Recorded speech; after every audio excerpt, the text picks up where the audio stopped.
All right, y'all ready?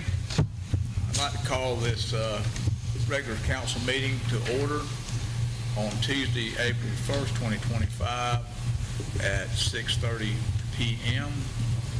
Yvonne, would you please do a roll call? Yes, sir. Mayor Gray Leonard. Here. Vice Mayor Robert Greenland. Here. Councilman Jimmy Anderson. Here. Councilwoman Lenny Richardson. Here. Councilwoman Brandy Pierson. Here. Town Attorney Scott Simpson. Here. Town Planner Mark Brett. Here. The Volusia County Sheriff present, and Ryan and I are present. All right. Lenny, would you please lead us in the invocation? Absolutely. Thank you. Let us pray. Dear Lord, I want to thank you for another opportunity to gather here as a council. I ask you, dear Lord, to bless our community always and all that may pass through her. Dear Lord, I ask you to bestow a special blessing on all our law enforcement and first responders that work so hard to protect us day in and day out. Dear Lord, I ask you to please guide and inspire us to make the best decisions for our wonderful town as a whole. And we ask these things in your great name. Amen. Amen. Amen. Stand for the pledge. I pledge allegiance to the flag of the United States of America and to the republic for which it stands, one nation, under God, indivisible, with liberty and justice for all.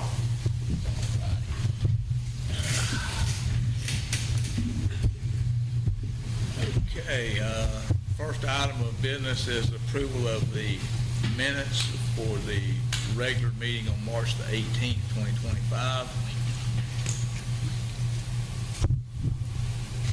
Has everybody had an opportunity to look over those minutes? Move to approve. There's a motion made to approve the minutes from March the 18th, 2025 by Vice Mayor Robert Greenland. Is there a second? Second. Seconded by Brandy Pierson. All those in favor say aye. Aye. All opposed? So carried. Okay. The next item of business is item 5A and 5B. We have a couple of ordinances tonight to do a final vote on, I believe. And I'd like to turn the floor over to our attorney so he can read the titles of those. The way I like to do it, and talk over your staff, I think this is how you all historically have done it. I like to read both titles to the ordinances together, and instead of having two separate discussions, we read both titles. We have one presentation, one discussion on the entire project, but then when you go to vote on it, you vote first on the comprehensive plan amendment. Mm-hmm. If that passes, then you go on to your rezoning ordinance. We're going to talk next meeting, I think, is based on input about land use planning, those type of rules. This is giving you a little preview of what I want to talk about. Is what you have here is you're sitting in two different capacities as a commission on this. You're sitting on this first ordinance. You're sitting as a legislative body. You are setting policy whenever you amend your comprehensive plan. That's a policy decision. You're sitting legislatively. Lots of discretion. The courts don't interfere with your decisions on policies. The next item is a rezoning, and I don't know if y'all have heard the phrase quasi-judicial, but that is quasi-judicial. You don't have discretion on that one. With quasi-judicial, whatever decision you make has to be supported by competent, substantial evidence, and you're looking at both of these tonight. What I always tell my clients is when you're presented with an opportunity to do legislative action and then a quasi-judicial action, we present the whole, the reason I like to present the whole project to you, if you don't like the project, my advice is you don't amend the comprehensive plan. Do not vote yes on the first ordinance and try to say no on the second ordinance, because now you got to have competent, substantial evidence to say no on the rezoning. So if there's an issue, vote no on the first one, because that they would have to show you abused your discretion in saying no. So on a policy, you want to deny something on a policy issue instead of a quasi-judicial issue if you can.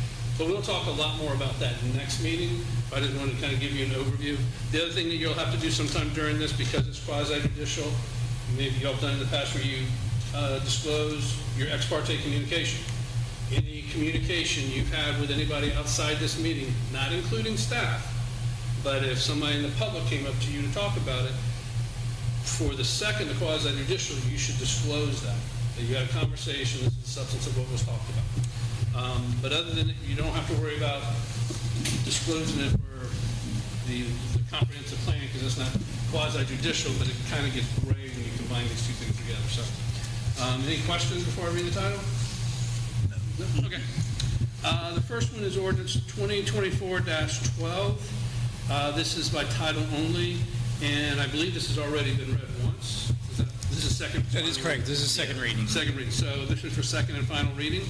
An ordinance of the town of Pierson, Florida, adopting a small-scale comprehensive plan amendment in accordance with section 163.3187 Florida statutes, amending the future land use map designation for a property totaling .57 plus or minus acres located 330 feet plus or minus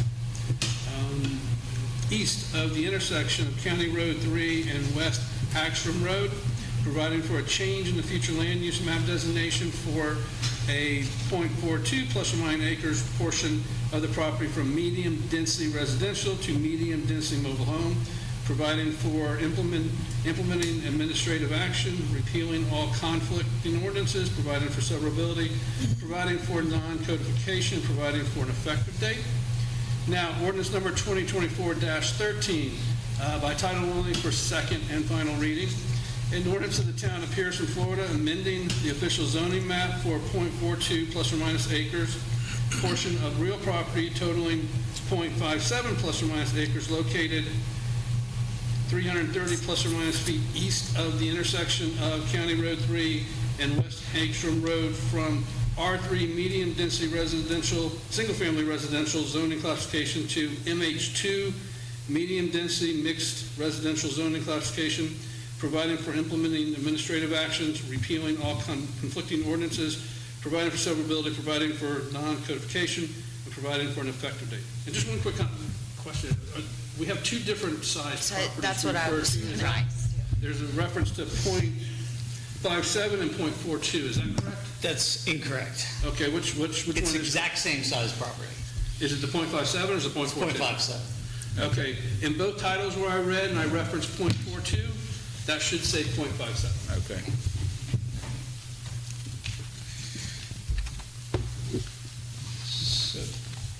So with your permission, I'll go ahead and talk about this. Yes. Okay, so as you know, you have two separate but related actions that you're taking here tonight.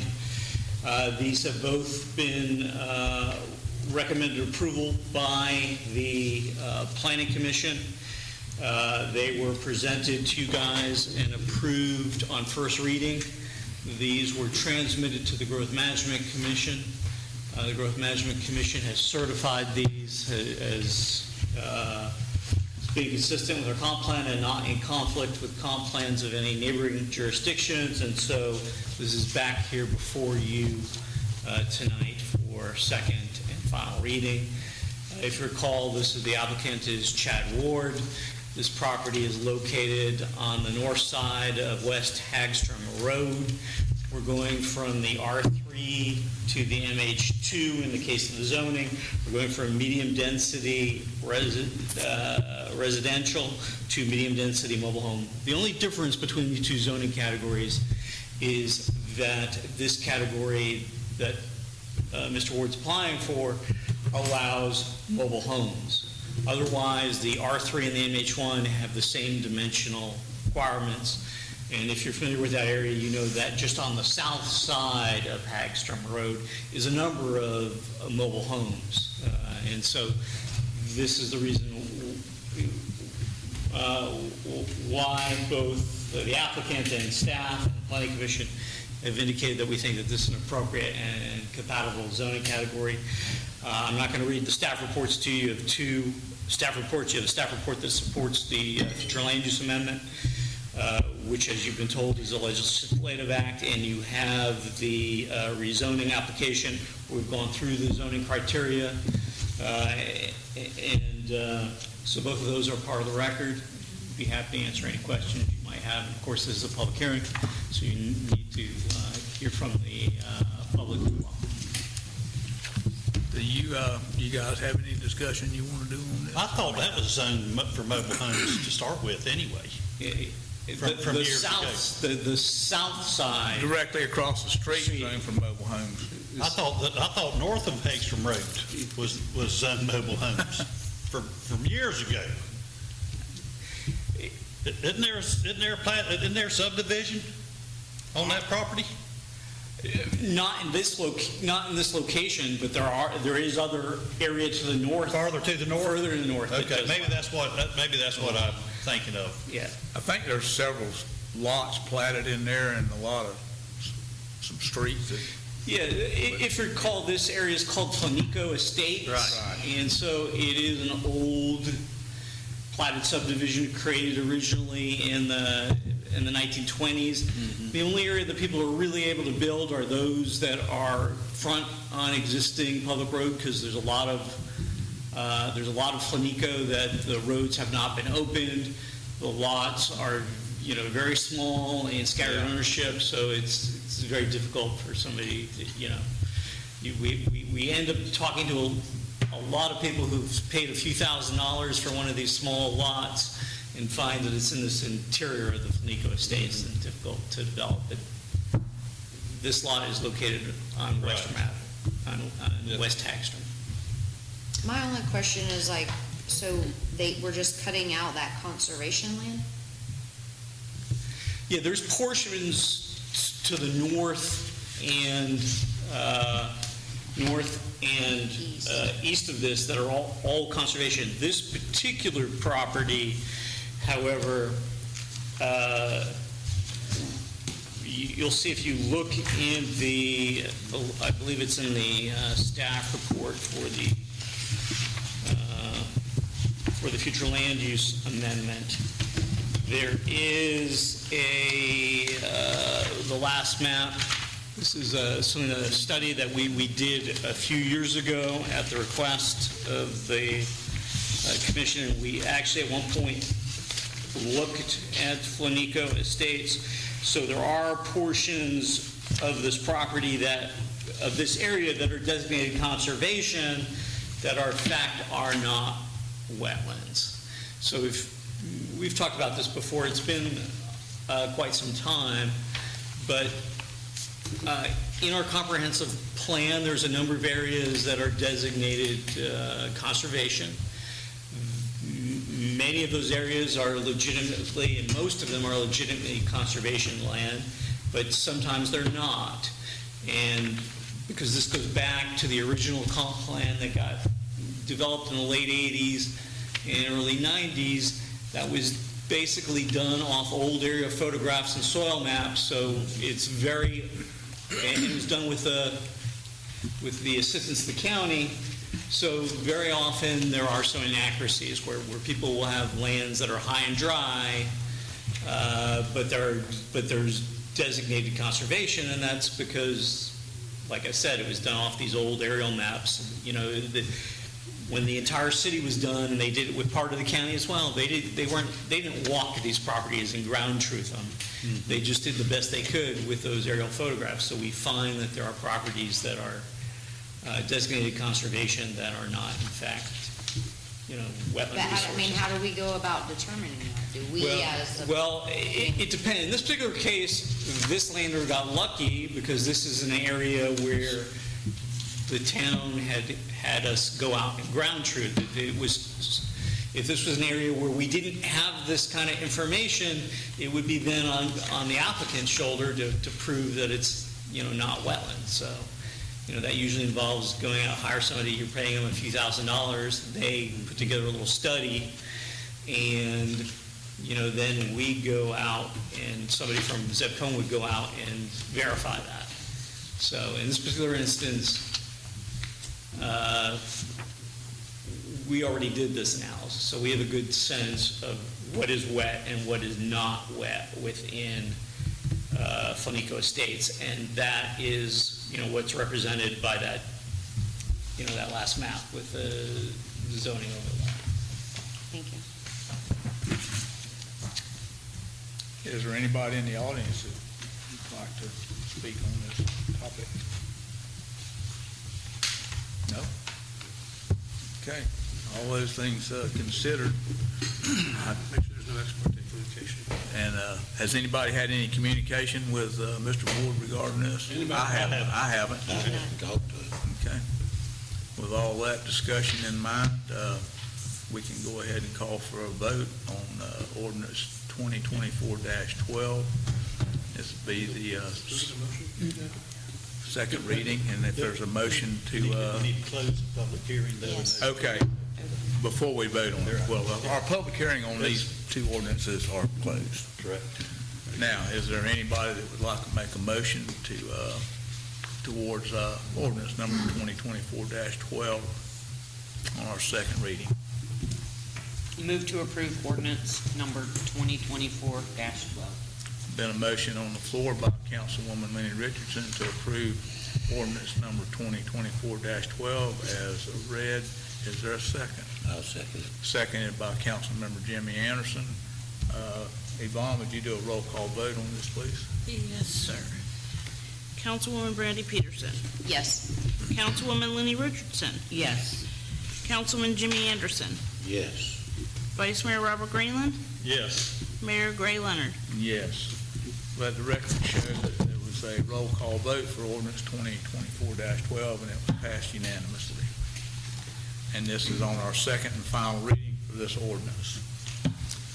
Okay, moving on to, we've already closed the public hearing on both of these. Moving on to ordinance 2024-13. It's also the second reading of this ordinance. Is there any further discussion, or does anyone want to entertain a motion on this ordinance? Move to approve ordinance 2024-13. Been a motion to approve by Councilwoman Lenny Richardson. Is there a second? Second. Seconded by Councilwoman Brandy Peterson. Would you do a roll call vote on this Yes. ordinance 2024-13, please? Councilwoman Brandy Peterson. Yes. Councilwoman Lenny Richardson. Yes. Councilman Jimmy Anderson. Yes. Vice Mayor Robert Greenland. Yes. Mayor Gray Leonard. Yes. Let the record show that there was a roll call vote on ordinance 2024-13, and it was passed unanimously at the second reading and second and final reading on this ordinance. Okay. Moving forward, we go to 5C, and this is, I'm going to turn the floor over to Deputy Clerk Ryan Smith. It's a resolution 2025-04 to declare some surplus equipment. Ryan? So we had talked about some old tractors, some old mowers, things like that. Lewis got me a list of everything that they could think of, which you'll see there on the last page, a little equipment schedule. Obviously, if you guys have some thoughts, that this is everything that Public Works basically says we don't use or haven't used in a long time. So this is the stuff they'd like to declare as surplus. We talked at a previous meeting, we would need a resolution to declare surplus, and that would allow us to get rid of this, either by auction or, salvage or something. So we just did a little resolution, and then I'll let you guys discuss it and read the title, and if you want to pass this or not. I thought the airport stuff was going on here. Plans are different. Okay, so that'll be That'll be something. separate. This That's is just not, town equipment. This is Yeah. for town property only, right? Correct. Town equipment. So I have a question for Scott. Do we have to actually hire an auctioneer, or can this be sealed bid on site, or? The only thing state law says is it just has to be a public auction. It does not dictate how you conduct the auction. Okay. Or, does it have to be a professional auctioneer? Can it be sealed bid, or can just one of you, the mayor, one of staff, just go out and say, okay, give me a bid, anybody want top, Can as long as it's public, Can it be done online?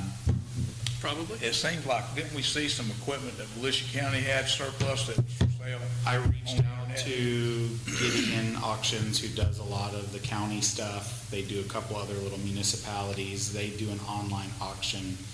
And I asked them today to send me information on that because I don't know what the fee is. I don't know what the process is.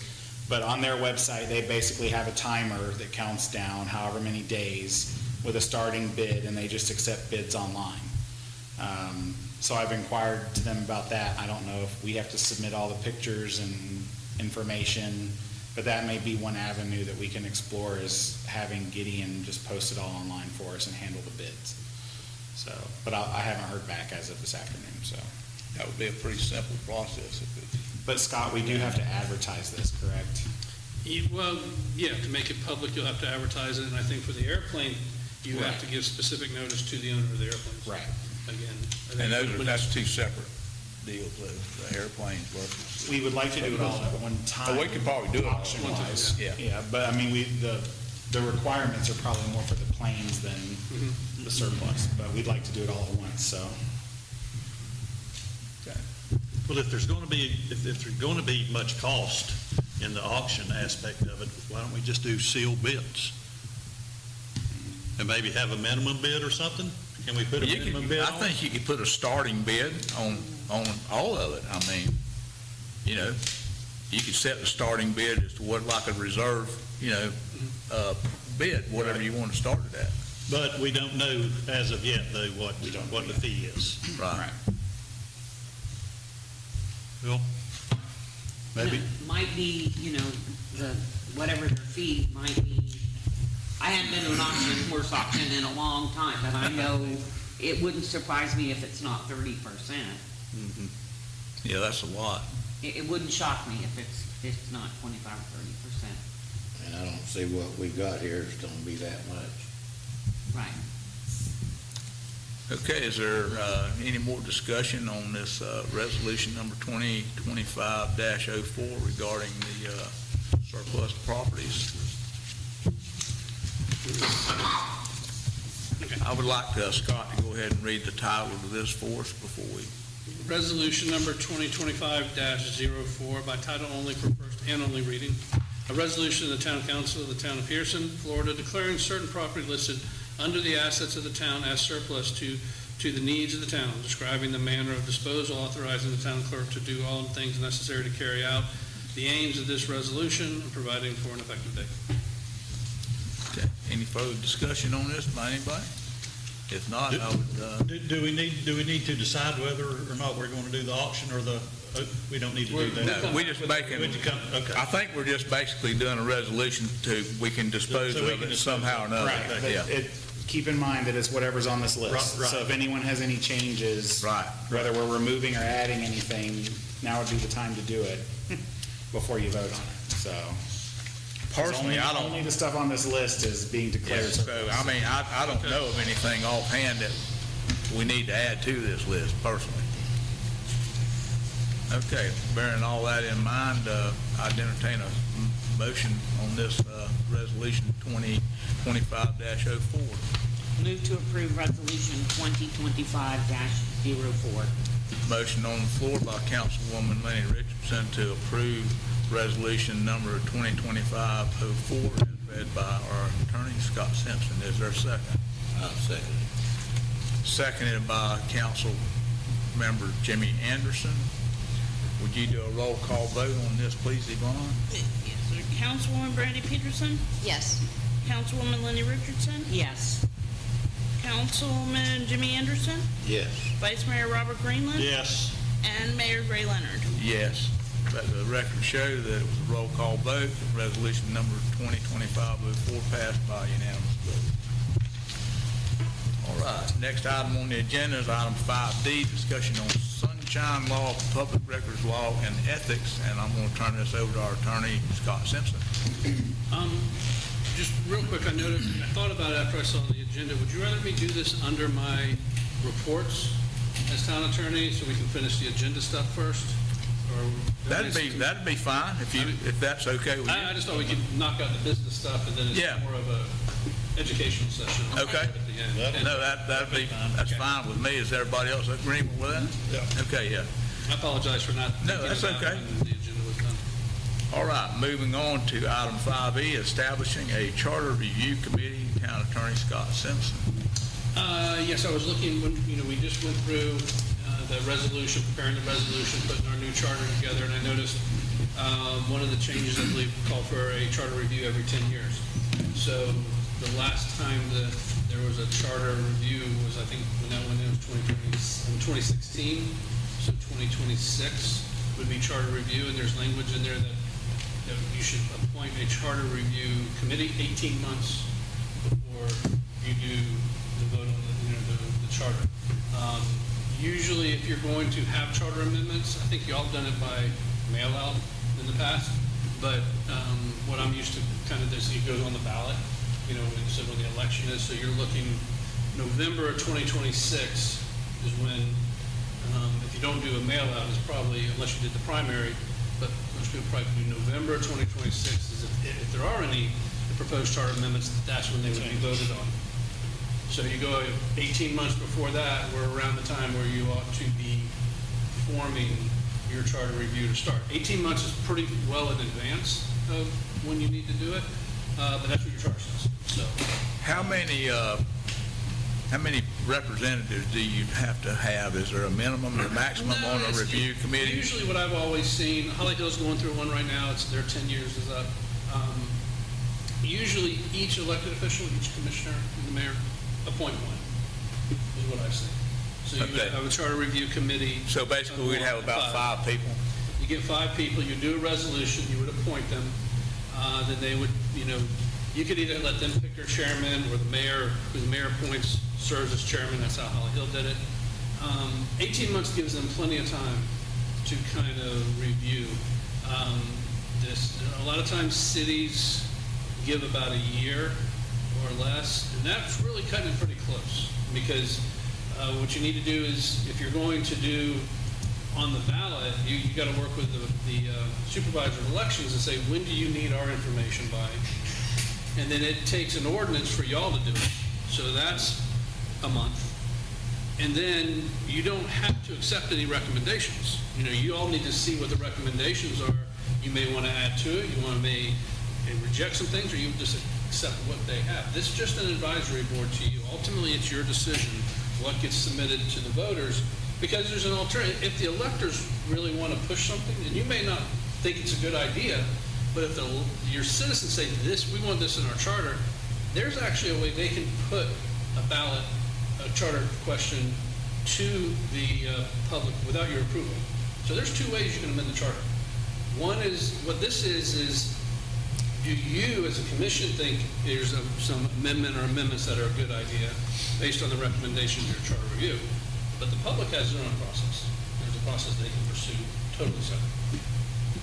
So what you would do is have a resolution. What you could do is each one of you could individually give a staff and say, this is who I'd like to recommend. We prepare a resolution, put those names on, it comes back to you for approval. How it's always been, I would say I need to go to the first meeting of the charter review to make sure they understand what a charter is. To spend some time talking to them about a charter, answer any questions they have. I don't need to be at every meeting, but the first one to make sure they understand. If you don't know what a charter is, then you're not going to do a very good job reviewing the charter and make a recommendation. So I can give them that overview, and then it can just be staff meets with them, and they meet once a month, and then they can contact me regarding questions, or if I need to attend a meeting, that's completely up to staff, or however you all want to handle it. But I don't need to be at those meetings. But I do recommend that I be at the first one, just so I can give them some legal guidance on how that stuff works. So do we need to do the resolution with the committee people listed on it? So that would kind of be our next step. I think my suggestion would be the next step would be individually, y'all pick someone who you want to recommend. And then individually you go to staff and give them the name, and then I can give them the resolution form that we used in Holly Hill. They can change it for Pierson and plug the names in, and we'll bring it back to you. Bring it back at one of our next meetings. Yeah. I mean, it's not super urgently time crunch, it's just trying to recognize your charter to say 18 months in 2026. So we're really kind of close to it. To my knowledge, nobody has come here saying, hey, you got to have a charter review by the end of April or something like that. That hasn't happened. I don't anticipate that would happen, but to try to recognize what your charter says and stay in compliance with your charter, that's what I would suggest. I think we ought to try to get the committee done reasonably soon, I mean. I'd say within the next month. Yeah, that's what I'm I would thinking. think. Can, like the planning and zoning active sitting people, could they serve on this? They could be on the committee, somebody that's on the planning and zoning. Yeah. And that was my question, does they have to be in the city limits, have to be They, I would have to look at your charter. I think it's a good idea, but the question is, do they have to be a resident of the city? Or what if a business owner has a business in the city but doesn't live in the city? Well, they're impacted by, they may have some Yeah. ideas too. It could be somebody who is a resident but not a property owner, is a tenant. I can't remember what Holly Hill did, but I could go back and look at that. I think they included business owners. If you're a property owner, business owner, or resident, you can qualify to be on the charter review. Thank you. So if we individually come up with folks that we want to recommend that are going to be on it, then we would ask them if they would serve on it, and then give the name to the clerk and the deputy clerk to get it started. I mean, I think Holly Hill actually went through having people fill out an application that may be a little more formal than you want to do. Somebody wants to, there's nothing, as long as they meet the whatever criteria you establish, which I would assume it would be, you got to be a I think it'd be just registered voter, what you just mentioned, too. Yeah, they need a resident or business owner. Property owner or business Yes. owner in the community. It makes sense to me. Yes. Makes sense to me, too. So I guess we So can each one of us need to come up with somebody and make sure they want to do it, and then give their name to the Make sure they meet Staff. one of those criteria. Yep. Any more discussion on 5E? All right, moving on to 5F, discussion on proposal to eliminate property tax. Councilwoman Lenny R. Richardson. Thank you. So, I guess everybody, unless you've been under a rock recently, has heard the chit-chat about the possibility of the governor abolishing property taxes. I just wondered, has anyone have any insight into what the game plan would be? Think what would happen to this town if that was to occur. I have been thinking of And it what would scared the hell happen out in of this you, town. didn't it? And to be honest with you, I don't know how we could exist as a municipality. I don't even. I don't either, because it looks to me like if that happened, then any small town would be at the mercy of the governor or Tallahassee to determine on how much funding we got. They would just say, well, we're only going to give you this much. Right, well, I mean, that's true. I mean, I don't know. And I've been thinking about this, and I don't know what the total game plan is, but. I don't either. But we would definitely have to have some revenue from the state to exist as a municipality. In my opinion, I haven't heard much more than y'all have, but it's not a small town issue. It's Every town. every city, county, school board, and your St. Johns River Water Management District. I mean, every one of those entities would be impacted by it. And I know DeSantis, the governor, has said, I'm not going to increase any other taxes. Impossible. Correct. Absolutely 100% impossible. Now, if they wanted to take over law enforcement, okay, take over, just have a state police. That's fine, but You still got to fund it. they're going to fund it, not us. Yeah, You wanna that's take what it I'm saying, over? yeah. You want to take it over? Fine. You want to take over fire department? Fine. Take it over. But something is going to have to either supplement the revenue or take away the expenses. And it's not like you can just say, well, we're not going to do something anymore. That's going to have to, what we do, or any jurisdiction does, is going to have to be now provided by the state. Honestly, that's I get it, there are some efficiencies that can always be done, yeah, I get that. Yes. I get all that, and I just realistically don't see that happening. I really don't see how. I'm just afraid it goes on the ballot and people hear, oh, no property taxes. Yeah, let's vote for that, without understanding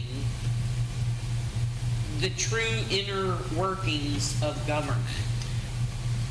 I don't know if the intent is to put that on the ballot for a charter amendment, or is the intent, because there's a lot of state laws that would impact that, the funding.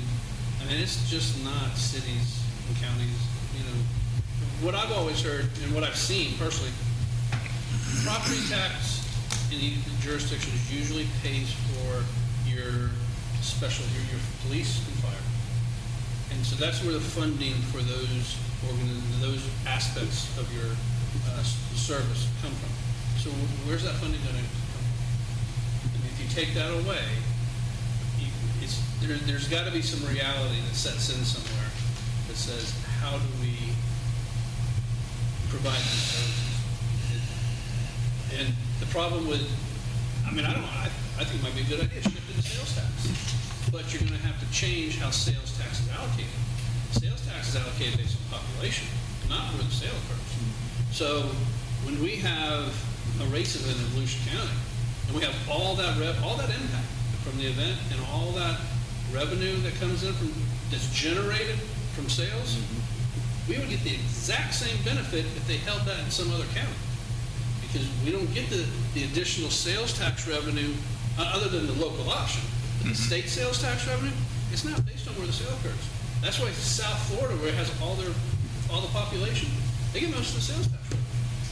So they can have NASCAR, take the 500 and take the 400, take bike weeks down there. We get the same amount of revenue, and we don't have the cost of dealing with it. Because it does cost money to deal with those type of special events. For Daytona and the county, and there's other jurisdictions. So I think the reality will set in. You just want my personal opinion. So would a letter of opposition to the governor be out of line on behalf from the town, coming from the town?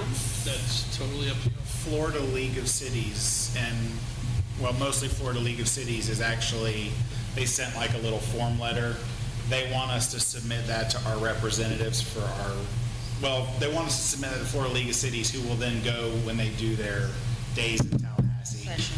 Their session in Tallahassee, and they'll sort of speak on all of the city's behalf with a bunch of letters of support, saying that we don't agree with eliminating property taxes. So I think if we were to do a letter, it would probably be to do it to Florida League of Cities, and they would present them all together. It's probably the best way to do it. I don't think it would hurt. If the governor has stated, which he has, they're looking into it, they've got to have a plan, though, like Scott said, the funding, all the services that we normally have now. Somebody's got to fund it. I mean, if they do away And if that's the case, then he needs To say that. to let us know. That's what his plan Correct. is. They've been I think right now they're just bowling over it. He's piggybacking Doge. Yeah. Yeah. that's kind of what I think. Yeah. I mean, I'm not criticizing Doge. I like Doge. But reality, there's got to be some reality to what's going on. Right. And to everybody I've talked to has said, and you people know, everybody I've talked to said, well, where are you going to get the funding? Everybody says that. So The funding would have to come from some other type of a tax, and the only other type of tax you could really get would be sales tax. And like you say, the way they divvy it up, it I would think they be, had talked about a tourist tax.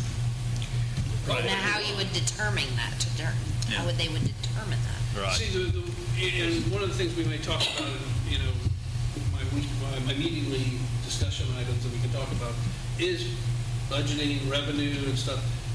We cannot adopt a charge that is viewed by law as a tax, unless state law authorizes it. We can only levy a tax that state law authorizes. We can levy user fees. So, some cities have said, well, if you want to take away our tax, we're just going to have a whole bunch of user fees. That's what you end up. And we do have the ability to levy user fees. We don't have the ability to levy tax unless specifically authorized by the legislature, the state law.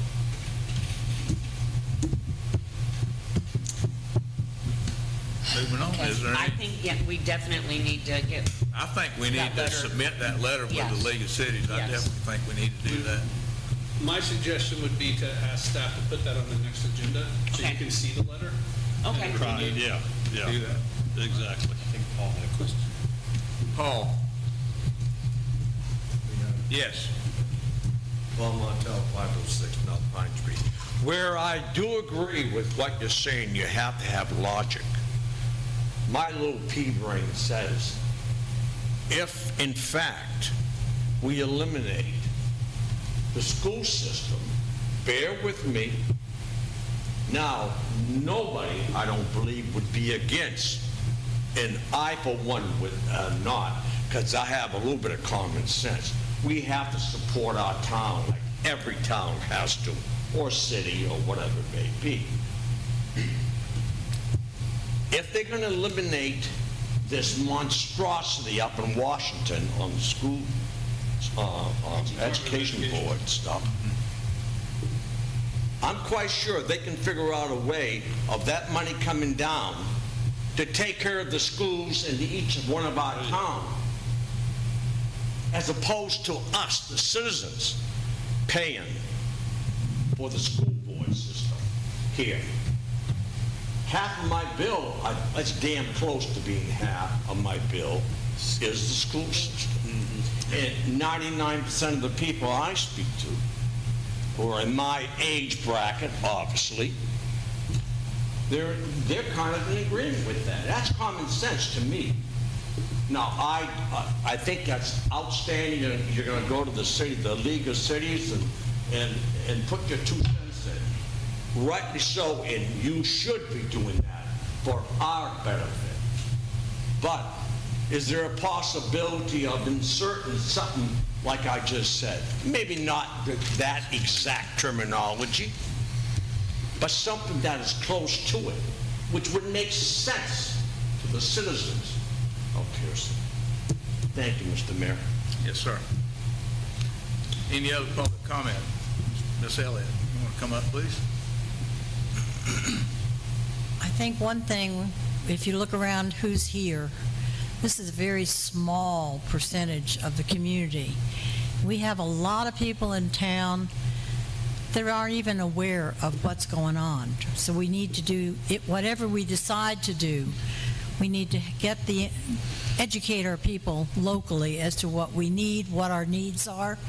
There are, as you said before, there are people that have no idea how this town is funded or how it operates, because you don't see them here. And if you talk to some of them, well, I can't be bothered. I don't want to be upset. I'm not going to listen to the news. I'm not going to do this. I don't come to meetings. They take the ostrich approach. And so that's what you're fighting against. So whatever you do decide to do, it's going to need to have an element of education to the citizens. Thank you. Anybody else? Any other discussion? All right, moving on to item 5G, Saturday chlorine checks at the wells by Public Works employees, and that's going to be Councilwoman Lenny R. Richardson. Thank you, Mr. Mayor. So, back when we had biometrics for our water company, we had the boys checking the wells 7 days a week. So now that we have, I believe, partnered with a company that is extremely legitimate and capable, that I trust wholeheartedly thus far, I think we could probably omit, they come on Saturday, the CWS. I think we could probably omit that expenditure of having one of the Public Works check the chlorine on Saturdays. Well, if it's already been checked by CWS, I don't see the point in duplicating that I same think it procedure can on the cease. same day on the weekend. Correct. I think it can cease. I think we did it prior because we had issues with biometrics, but I am 100% confident in the abilities of CWS. So I'd like to see us omit that weekend expenditure. Is there, For our Public Works or CWS, just some Public clarity? Works, So you're saying to take, yes, just let because CWS it's already handle being that, handled? because they're already doing it. yes. Is that part of their contract? Yeah, To do 6 it? days a week. 6 days a week. Yep. I think it still needs to be checked by our public works. Anything can happen from the time that other outfit leaves. If our guys that goes over there later on in the day and check it, just to make sure everything is going straight. But we don't want to have, like we've been having, pump go out, and then the chlorine that we supposed to be getting don't go where it's supposed to. I think they need to still check it on the weekend. Now, during the week, That's what I was fixing to It ask. don't Are we checking behind them during the week too? I mean, why don't we just check behind them one day of the week? I think we ought to just keep our guys looking at it on the weekends, because that's usually when we have our trouble. If something goes out over there, it's always on the weekend. So I still think we ought to, now as far as all week long, them go over there and keep behind them, I don't think so. But during the weekend, I still think they ought to be looking at it. But that's something, that's, up to y'all. Y'all decide what you want to do on that. I just know when we have trouble, it's always on the weekend. It's not usually during the week whatsoever. It's just weekends seems to be our trouble time. So Ryan, that's a 2-hour, That I don't know. It's 3 hours a day, whoever's on staff for the weekend, but they also open. the They parks also and stuff. open the bathrooms Yeah. and Clean them. other stuff Yeah. that they have to do.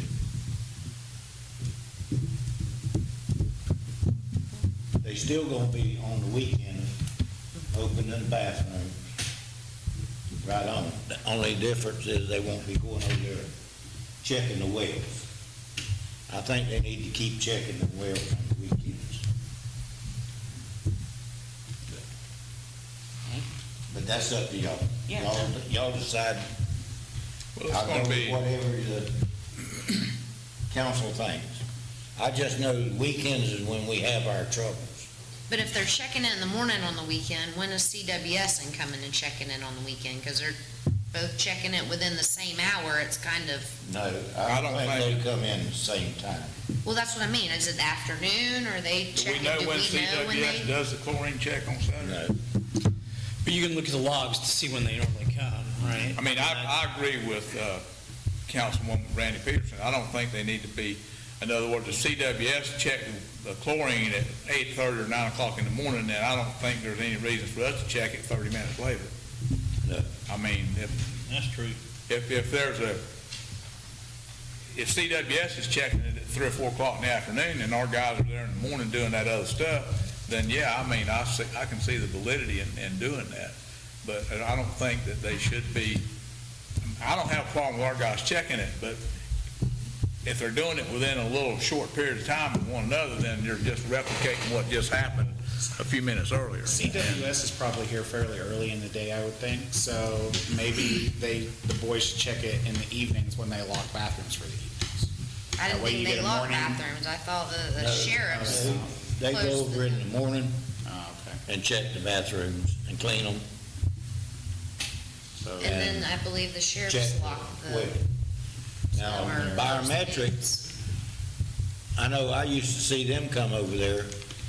Sometimes it's 10 o'clock. Right, but I think we already figured out that We don't know what time. we didn't This know what other they was outfit doing. Coming over there, you know. Right. We I need would- to find out what time they check it, then we'll know more about whether the boys need to. But I they think still got to open the if- bathrooms. If there's an issue though on Saturday, we would have to notify CWS, Correct. correct? Yes. So if there's an issue, they're already here. Also, if I you would, know, I if you would look at just it that way. think that we need to have the, like a schedule, when, we know When they about when check it. CWS is gonna check it. I mean, if CWS is checking it at 10 o'clock in the morning, let's say, I don't think there's any reason for our guys to check it at 8:30 or 9 o'clock. No. I mean, I don't have a problem with our guys checking it, obviously. I just don't see the purpose in replicating it within a matter of an hour or so, one way or the other. So maybe we can find out when, Yeah. We'll look at when the logs. schedule is, Yeah. when CWS is coming, and then make Go a from decision there, from that. We don't know what it's actually costing us for CWS to check it on Saturday, do we? Yes, you It's do. in their It's contract. it's in their contract. It's in their contracted price. They get six days a week, they check it. That's part of their. So I mean, if there was a day we're gonna worry about, wouldn't it be the day that we don't check it? And that's a requirement, by the way. I mean, it It does is have a to be a requirement. state's, you know, you have to license certified people. What you guys doing are kind of doing a double check. Right. I got But the requirement is that it's checked 6 days a 6 week week. by somebody who's got the proper certification. I got you. Okay, I just think let's find out when CWS is checking, look at their log, and then go from there. I mean, if Chris or Lewis or whoever it is, they're out there at 8:30 in the morning, opening the bathrooms and all that sort of stuff, I don't think there's any need in having them come back out at 3 o'clock that afternoon just to check the water. No. But, you know, if CWS is checking it at 3 o'clock in the afternoon and our guys are out there that, hey, in the morning, then there's probably some validity to that. Okay, any other discussion on that? Okay, moving on to items number 6, other business, updates and reports from the mayor. The only thing I have is, I don't know if you guys are aware of the little incident we had at the airport. I believe it was on Saturday night, or was it Friday? Anyhow, we had a gentleman that decided he was going to, he rented a tie-down space for his ultralight. And then he moved in there with his motorhome and was going to camp on the airport in his motorhome over the weekend. And we had some people ask about what was going on. I responded, myself and Deputy Carvajal, George Carvajal, went up there and talked to the guy, and I told him, I said, I'm aware that you paid for a tie-down, but it's not a public campground. And I said, this was after dark, and I said, I'm not going to ask you to try to drive out here at night and get stuck or tear your equipment up or tear the airport up or whatever, but in the morning, you need to put your motorhome somewhere else. You know, you paid for a tie-down for your airplane, and it's not a public campground. And we went by Saturday, was it, going to Seville, Donna? And I think he was there when we first went by, and we came back, he was gone. So he moved on, and I don't remember the gentleman's name. They have him on the log. He was there all last week. It wasn't just one day. Oh, he was? He was there the whole time he put his plane together. So whatever, he said it was gonna take like 3 days to put his plane together. His RV was there all last week. Okay, I did not realize that, 'cause Yeah. I hadn't Oh, been yeah. up there. But the thing came in, I was made aware of it on a Friday night, if I'm not mistaken. Yeah, so And he they did get a said- couple so- free nights of So camping. Saturday, sometime Saturday morning, he packed up. And I told him, I said, if you want to leave your plane there and the trailer that you transport in, that's all part of the tie-down, you know, by all means, I want you to do that. But when I came back by there, he had left, taking everything with him. So I just wanted to make you guys aware of that. And that's the only thing I have right now. So, Vice Mayor, do you have anything? I'd like to bring up the culvert on North Road. Are we still waiting to hear from FEMA in regards to fixing that? Yeah, I have to get a quote, I guess, from Built Right and someone else, because for the mitigation thing, they want it done their way, which is a 5-foot by 10-foot oval concrete culvert with head walls, which is totally changes the plan for the quotes we've got, because the quotes we've got are for 3 36-inch culverts. I don't even know if Built Right will do that. Well, I'm sure they could do it. Yeah. So. Well, those head walls is what he put on the culvert that he did. Yeah, Yes. the other one, The other was culvert that he did a couple, several years ago. right before, or right past that. And that's why, and at that time, he told me that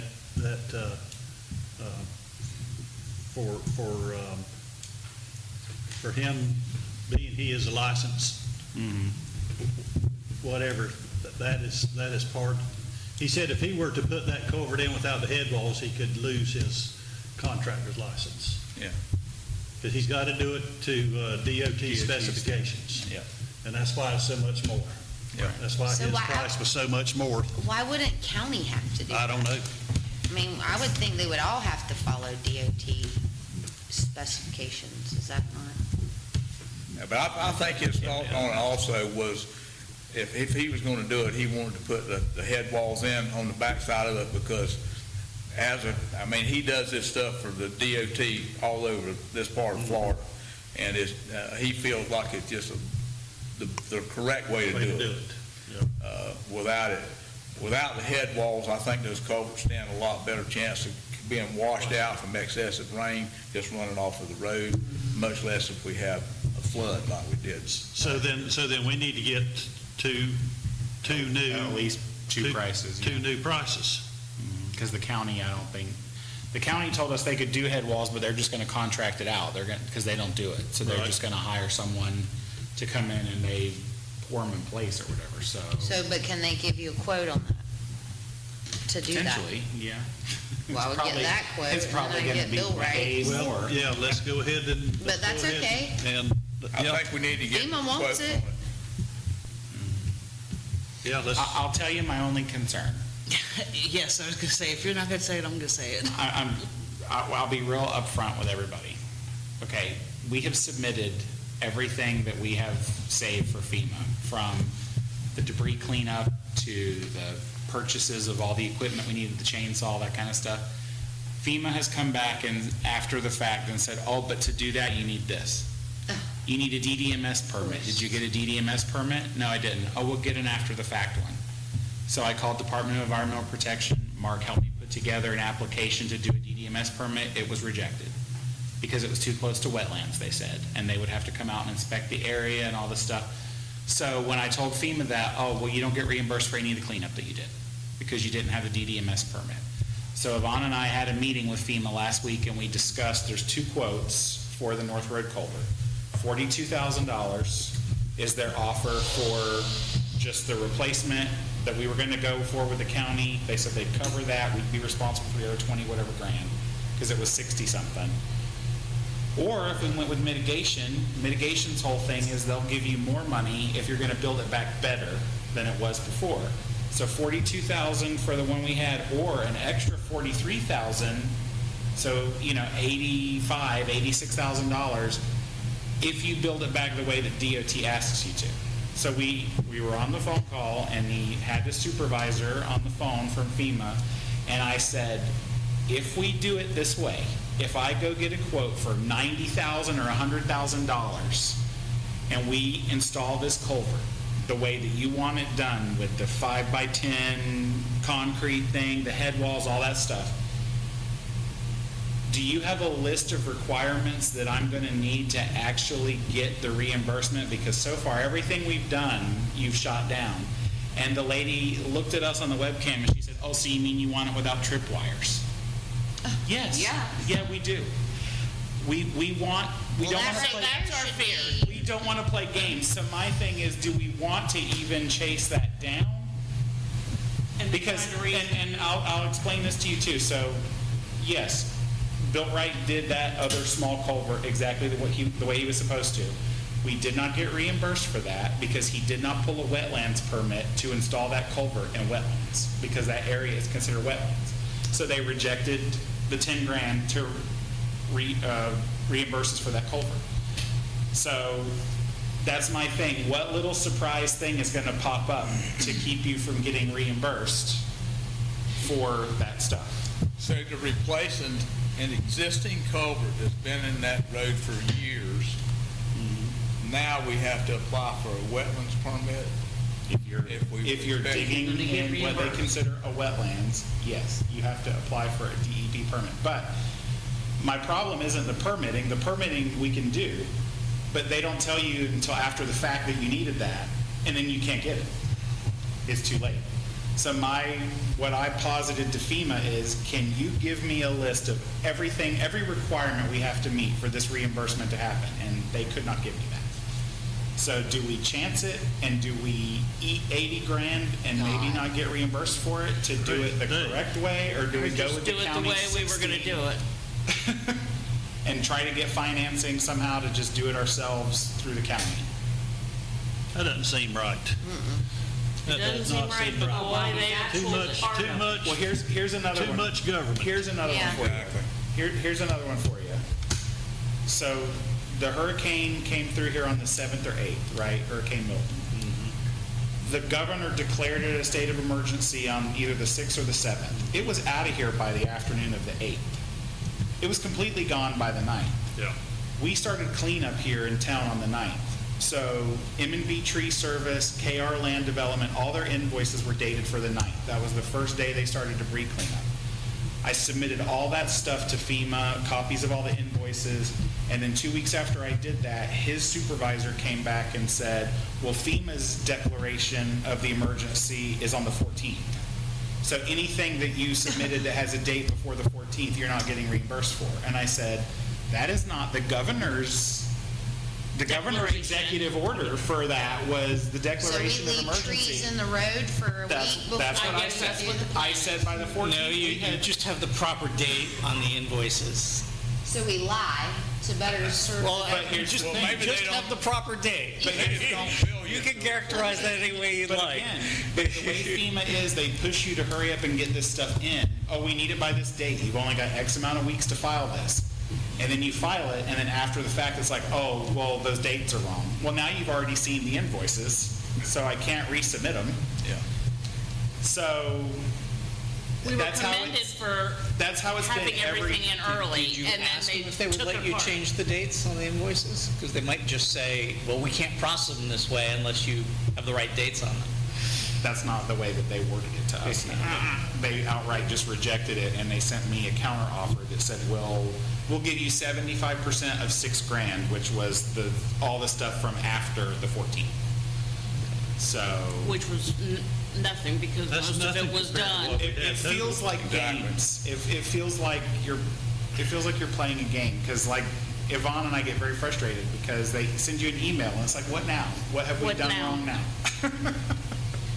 Now, when we submitted everything on time, ahead of time, they were commending us, telling us what a Oh, great you did job such a we great did. job, yeah. And then they started taking piece by piece and, oh, well, you didn't do this. Oh, that's not the right Just date. trying to find a way to not give money away. Not to help you. That's Well, exactly and so right. here's another good example. This ain't unique to Pierson. No, it's, The DDMS permit that they require, right, which is a hurricane, it's a DDMS permit you apply for every year through the Department of Environmental Protection. It's basically a one-year permit that's open for emergency debris removal, cleanup, whatever. People open them, they pick sites in their town and they apply for a DDMS permit for that site. And they designate that as if there's a storm, if there's an emergency, this is where the debris will be collected and disposed of. Then there's a closeout process every, March, April, where the DEP comes and they inspect that site to make sure you dispose of all of your debris correctly.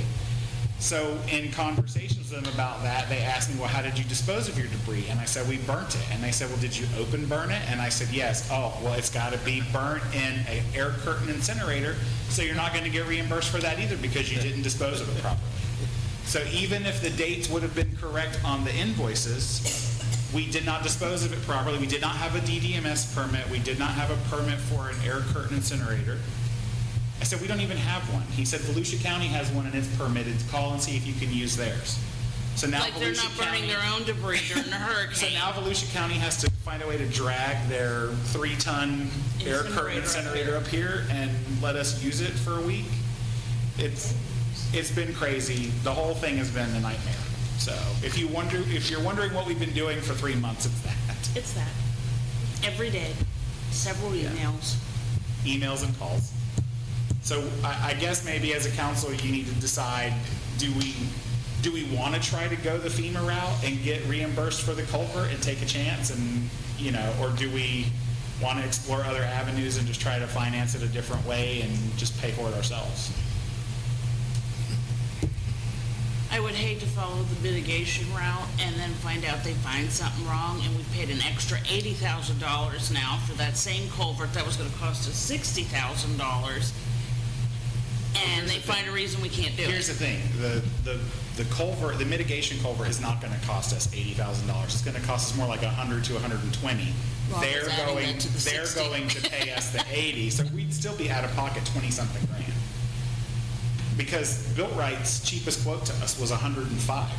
So you know that the way that mitigation from FEMA wants it, it's going to be way over $105. So we would be on the hook for that, and if the $86,000 or $85,000 in mitigation fell through, you'd be on the hook for all of it. So are we prepared to pay? We don't have it in the budget to just pay for that all up in one lump sum. You would have to find some way to finance it. So that's kind of where we're at on that. And I didn't anticipate us talking about all that tonight, but there you go. Yes, sir. Yes. Paul Martello, same address. Can I ask a question on this to Ryan, through you? Ryan, are we talking about yesterday? Or are we talking on the previous administration? No, No, like as of Friday, the last call I had was Excellent. it. Yeah. That's my question to Ryan. Mr. Mayor, would it not be conducive to bypass the lower level, send a letter up to the secretary and tell them what's going on in this little town of ours? That's ridiculous. Being put through hoops, exactly what you stated, which was a great job, you did. And I know you have records and you have copies. Send that along with it to him, Who do you want to send it to? to the secretary up in Washington. The Bypass director, these infidels. the director of FEMA? Yeah. Darn right, why not? Right. They work for us. Congressmen, This is because they're ridiculous. supposed, that's part of what they're supposed to Exactly. spend their time doing is running interference with the, so you could talk to Rubio's office, or Rick Scott's office, or Congressman. I think that's who we probably need to talk to. But anyways, that's my point. We did get an email from one of the town, or it was either the county or one of the town managers, city managers. They basically sent a blanket email out to all the municipalities and said, Ian, which we're talking about 4 years ago now or whatever, they were trying to get a count of how many people still had outstanding reimbursable items from FEMA for Ian, because there was a push to try to close some of that stuff. Like, we've been getting emails about Ian. That's how we did the other culvert on North Road. But the general consensus was that some towns got some money, but they were still fighting about other things, and we're talking 4 years later. So we can't wait for 4 years to address the culvert situation. So we're gonna have to just fix it. But the question now is, how do we fix it? Do we fix it the $120,000 way, or do we fix it the $60,000 way? I know Scott has big feelings about FEMA, so maybe he could I would, chime in.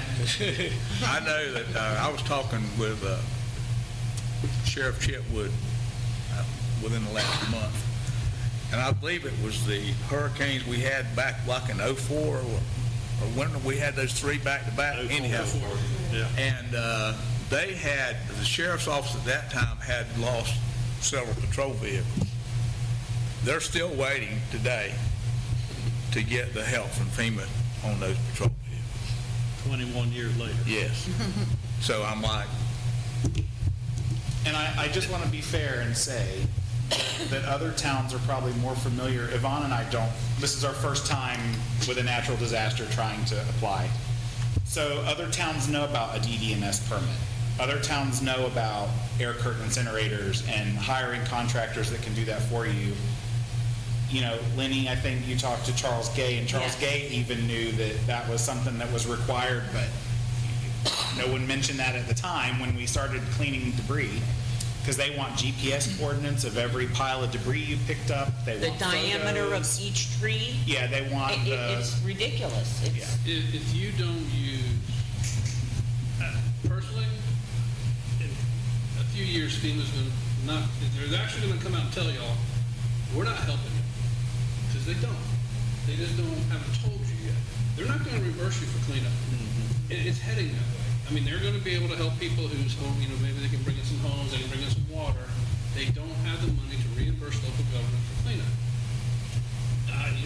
No one's close to getting reimbursed for 2024. It's 2022 hurricanes. And I even asked the city manager, Holly Hill, have we been reimbursed for 2022? And he just laughs at me. Nobody's getting paid. And what they do is they'll come in, they have a review team, they'll review everything, they ask you all these questions, you answer all these questions, you finally get them all satisfied, and FEMA ships that review team out and brings in a whole new review team.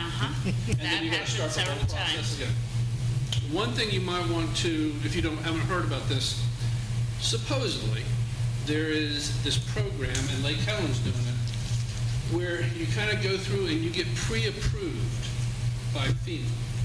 And there's questions, I can get you the name of the consultant that they're using in Lake Helen. And it will, depending on how many points you get and what you set up, you will get like an immediate qualifies 65 or 70% reimbursement. Depending on how well you do in this pre-qualification, supposedly you're not supposed to have to wait. I don't know if y'all have looked into that, but there is this program the state has. But you do have to, going back, it was before the 2022 hurricanes. FEMA has this policy that you have to use their pre-approved haulers and their pre-approved like site surveyors, that they have to give the GPS location, all under the guise of preventing fraud. Now, it costs more to prevent fraud than it would be just to pay for the fraud. I mean, that's truly what they have said. That's our federal government. I mean, I can assure you it costs more to prevent the fraud than the fraud ever costs. But if you don't, everybody piggybacking onto these, basically a hauler and this called Tetra Tech and one other one, you can't use your local haulers.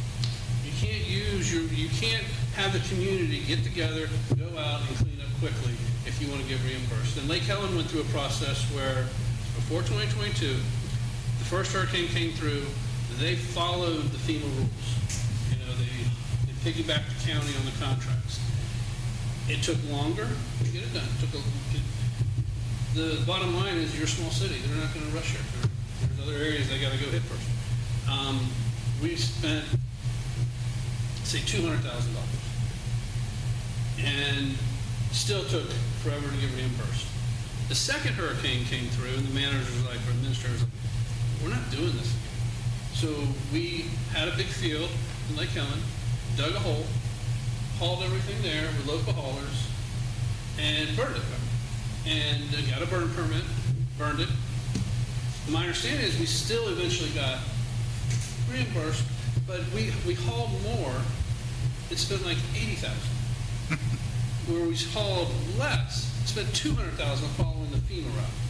And even if you follow the FEMA route, they're still going to tell you no for some reason, just like all the things that they just listed. All governments are going to have to, in their budgets, set aside money every year for hurricane cleanup with the understanding you're not getting it back. Now, hopefully you will. If you do, consider it a gift. I would not count on FEMA. the reality is you probably aren't going to get it back. Probably aren't. I mean, it's just, if they would just come in, and I sat with a FEMA rep one time. And this is like the third time in Holly Hill. Holly Hill stopped paying me to argue with these people because they're doing good. But like the third time we came in answering questions, I said, do me a favor. Just tell us we meet your criteria. You have no money. But as soon as the federal government sets aside money, you'll be in the process. Just be honest with us. And they did not like that at all. But that's how everybody feels. You're out of money. So instead of just telling us you don't have money, they make you go through all these rigmarole stuff, spend more money. And you're still not going to. You're not getting, it's going to cost you more money is all it's going to And do. I think that's exactly what Ryan's talking about with this culvert. You can do it the FEMA way, but you really are rolling the dice. Or I would do it your way. Well, no, I'm not going to say do it that way. That's the wrong thing to say. You could do it your way, the cheaper way, and I would still submit it to FEMA. And argue with them and all this other stuff. Try to prove to them why, how you got the cost. I mean, in Lake Helen this last time, we got a local hauler to do it at a rate lower than what the county's hauler was. No, it didn't matter. Now, they went through, got a pre-certified hauler. It's just, I mean, it's absurd. It's the most frustrating thing in the world. Didn't you relay to me, Ryan, that we're probably not going to be able to burn a lot of debris in the future? If you go by the Department of Environmental Protection's permitting methods, no, we can't, unless we have a air curtain incinerator. Right. But the way and we we have to currently dispose of that ash in a certain way. Yeah. I mean, it's got to the point to where, But that's not just for reimbursement. I mean, in that's theory, just doing it. That's just for so you know. burning and- Yeah, I mean, it's just for burning it. I mean, Yeah. it's supposed to be a permitted facility. yeah. Right. It isn't currently. Yes, Sue.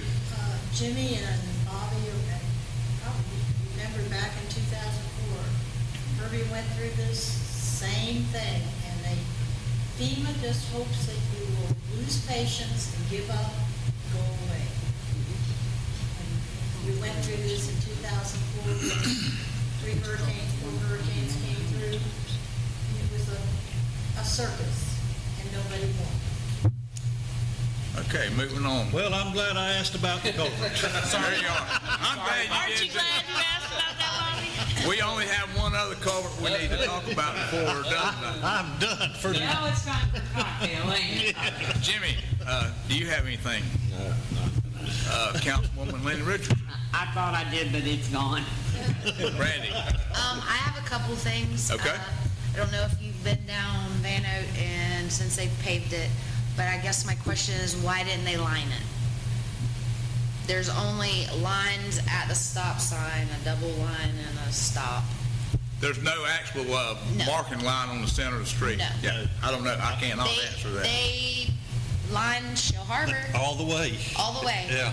But they did not, They need to be asked about that. I was just thinking that That they would they're come back. going to come Come back. back and do it, but they haven't. But it's been a week. It's now. been longer than that, I think. Would that be a Lewis? That would probably be something we could ask Lewis, I would think. That would be okay. And then another thing is yesterday, I got a phone call from Marcy. Somebody wanted to talk to me about streets. So I came up here and I met with Roxanne Price. She lives over here on Washington. She has video cameras, and there was a white SUV with 4 people in it that got out of the truck, and it's on camera, and walked across the street and looked at the culvert, and walked back across the street on her side and looked at the culvert, and she wants to know who they are. How would we know? And that she wants to know that if anything is done to that road or that culvert, that she be advised because it touches her property. And she also wants us to put up a chain link fence or gate around there so people can't throw debris in it. And I don't know what to tell the lady. So I'm asking for anybody's opinion, or if you could tell me how to handle her, because I don't know how. I was very nice and told her I would get back to her. I've talked to Ms. Price about that, and I don't think there's a satisfactory answer that can be given to her. Yeah, I To be mean, I honest with you. tried yesterday. I mean, I really did try it every way I could think, the angle to appease her, but she's not. And she did inform me that if we did not get her an answer, she was going above us, so. Well, Who's she going to? I don't know. Go ahead. Yeah, same. I mean, if a vehicle parks in the middle of a public street, there's nothing we can do about that. Well, I mean, if a car stops I in agree. First Avenue. She thinks people are out to get her, people's throwing beer cans in her yard on purpose. Mark. It's a lot. Setbacks. Technically, does her property touch the road with the I town mean, setbacks? I'm sure it's, well, obviously, I haven't seen any survey in this area, but, you know, there's the road, there's right-of-way, right? And then there's, you know, property line. So technically, what she's complaining about is not technically even hers. It's ours. probably how She wide doesn't the talk right of way to is me there. anymore. She has been butting heads with Frankie ever Oh, since yeah. she's moved in. Oh, she hates Frankie. Yes.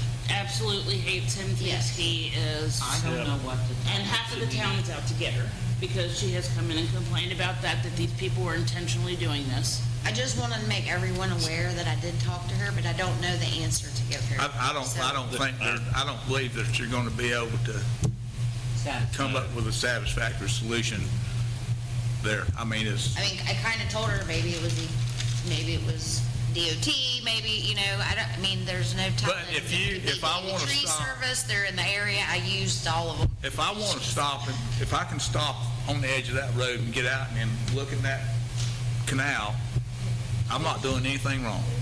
No, but she asked me if I did and asked me if I would come look at it, to please call her and let her know I was doing that before I did it. I was just like, okay.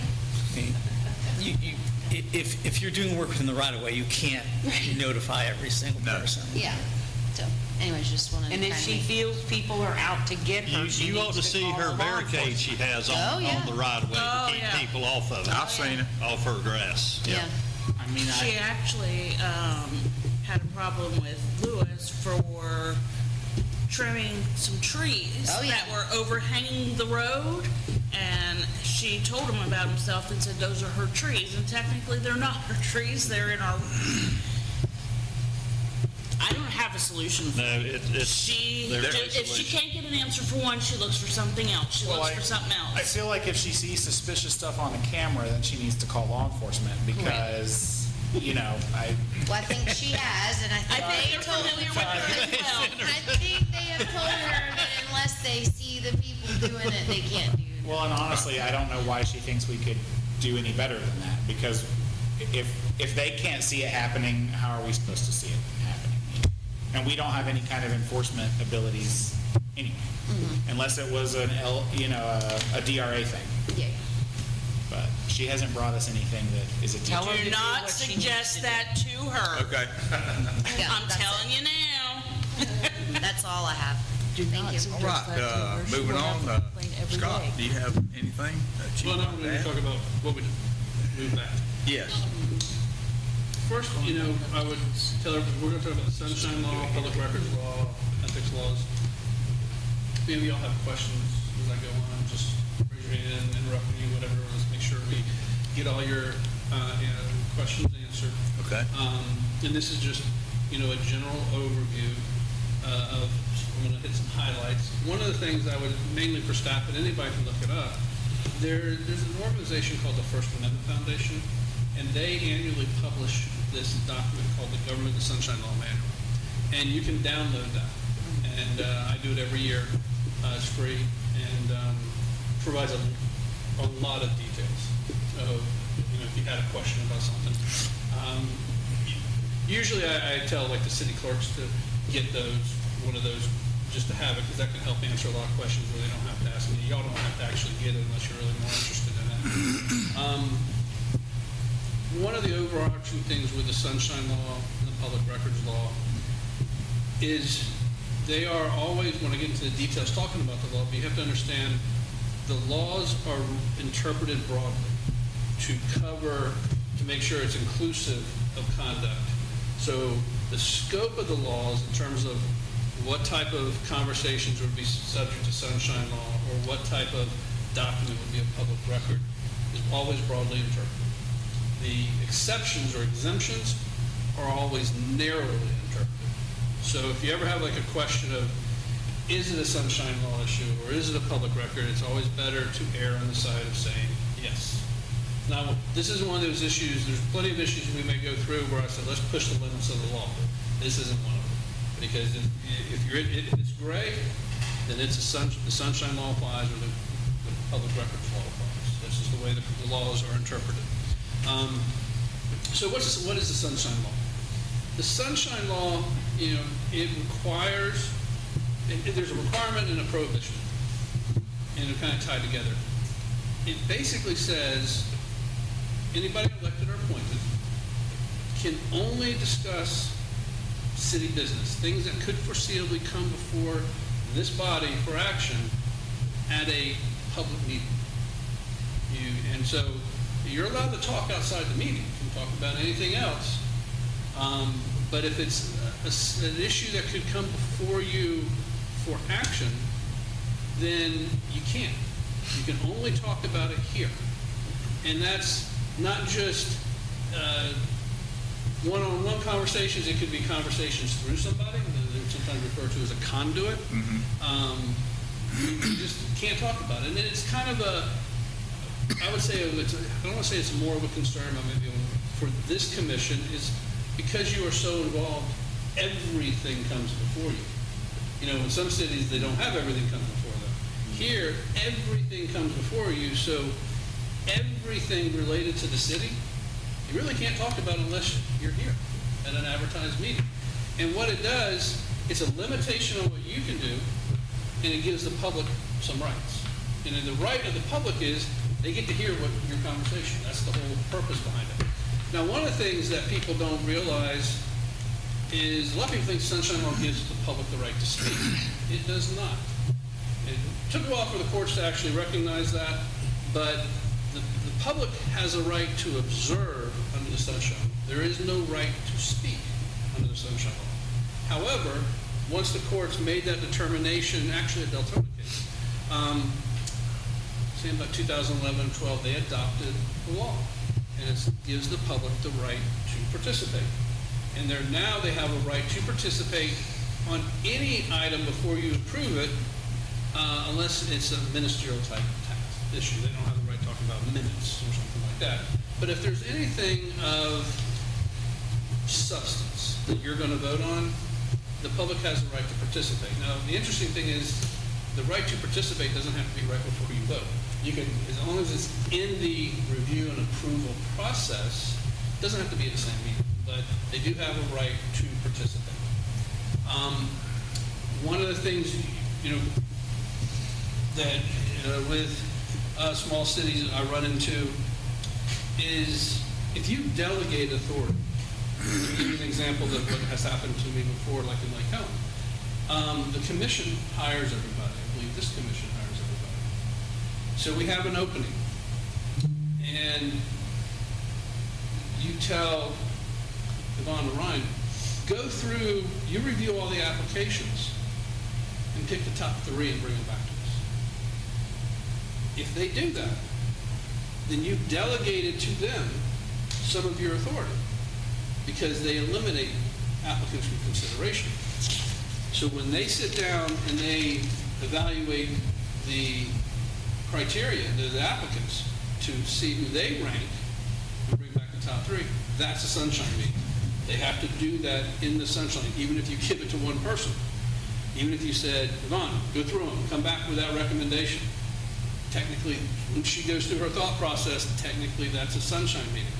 Where you see this is not so much in the hiring situation, because to be honest with you, in most cities, hiring and firing and this isn't at the commission level. That's a staff decision. But where you do see it, most of your cases and your Attorney General's opinions are projects. Going out for an RFP for bids, if you have committees of staff to review all the bids that come in for this particular project. If you tell staff, just rank them all, but don't eliminate anybody, That's not a sunshine meeting, because you haven't eliminated an applicant from or a bidder from consideration. But if you say, just bring back the top three, now it's a sunshine meeting, because you've eliminated someone from consideration and you've delegated that authority to. And that can, and it's, I believe Ormond Beach got in trouble one time, if you remember, years and years ago, they had a blimp builder who wanted to go and build a blimp manufacturer to go. And they gave the mayor the ability to negotiate that contract with him. And I said, well, I think Boy said, that's still a sunshine meeting, because you now went in and you negotiated. You had the authority, the commission took their authority and delegated it to one person or to a group of people on a committee. That's where you get this delegation of the sunshine law. But the important thing mainly is that it applies to just you talking to each other. And so that's one of the things, because everything comes back to you. If you're down at opening day of baseball, and you say, wow, you know, this life should be taller. Yeah, you know what? Let's bring that back to the commission. You just had a social. Didn't intend it to be, but it's you discussed something that needed to be back here. And because y'all are actively involved in all the decision making, it's such an important thing for y'all to understand. Now, it applies to your planning board. It will apply to the charter review committee when you put them together. It doesn't prevent you from, you can talk to planning board because you're not on the same committee. It only applies to other members of that committee. So you're more than welcome to talk to planning board members. You're more than welcome to talk to charter review committee members once they get appointed. Technically, the sunshine law applies to you once you're elected, even if you don't take office. You know, it's not an issue right now, but whenever in the cities I represent, somebody gets elected, and sometimes there's a time period before they take office, I meet with them and say, look, you understand the sunshine law applies to you. And so you don't be, especially if you have two new candidates and they say, hey, when we get in office, we're going to do this, this, and this. That's the sunshine violation. Right. Can't do that. So, and I'm just going to hit some highlights. I have a question. Yes, fire away. Does planning and zoning have a sunshine review session? I mean, they don't have to go to the mandated one, correct? I don't think planning, zoning and planning do. I mean, they have, I mean, we've talked about It still applies it. to them is what you're saying, but I'm saying that they may not be aware of that, is what I'm saying. They need to be aware of that. And, Right. I'm sure, you know, either Mark can tell them, or Oh, yeah. to go to a meeting and just say, guys, we just can't talk to each other. Yeah. Outside this meeting about any land use zoning, any issue that could come before you. So land use and zoning, if they start talking about flooding, you know, or, you know, the culvert, well, that's not probably going to come back to them for a reason. Right. You know, it won't be an issue. But if it's something that could foreseeably be a land use or zoning issue, and I think that's the scope of their authority, then no, they can't talk about it unless it's at an advertised public meeting. And the same exact rule that applies to you applies to them. Right. Which would apply to the charter review committee. And honestly, any other meeting that you. Yeah. Yeah. So, there's obviously exceptions under the law, under certain times, and they're, as I indicated, they're narrowly interpreted. There's an exception for litigation. And another one will apply to you, collective bargaining negotiations. You know, those situations are not subject to the sunshine law for obvious reasons. I have a question on that. When we have a natural disaster, and it's a declared emergency, can conversation take place between myself and another council member about that declared emergency?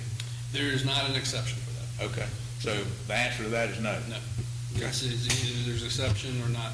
Now, one of the things that kind of got cleared up, because it was never really truly clear, and this is part of the sunshine law, you know, one of the things you've got to have is notice.